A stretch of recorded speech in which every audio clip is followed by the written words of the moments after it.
Sì, nós bem se reconhece que o Departamento di BID, Bureau Interne Diensten, se reconhece que personal, mas também nós fazemos uso de oportunidade para dar informação sobre o cambio que também tem de estrutura de aparato de governo e onde com o desenvolvimento de BID atual também está para uma organização nova.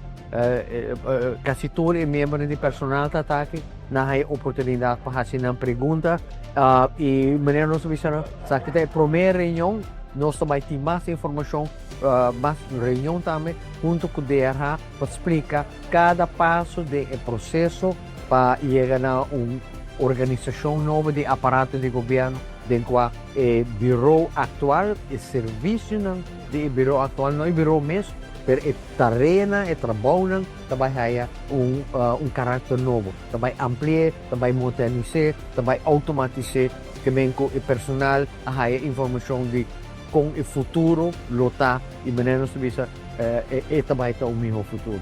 É bom, nós temos diferentes departamentos que nós também passa para dar informação de com o domínio não tem cada outro, com o departamento tem cada outro.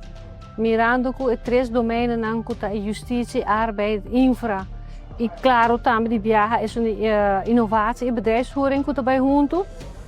E zijn nós também para explicar o personal de BID com o trabalho também cambia, tem processo novo.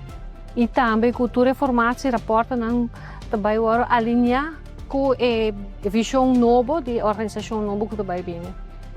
Também com in outra questão que você está informatierapport, functies, waardering, plaatsing e processo aqui também tem processo optimalizatie. Dus het proces na e workflow na de organisação também waro revisar para como poder fazer de uma maneira mais moderna.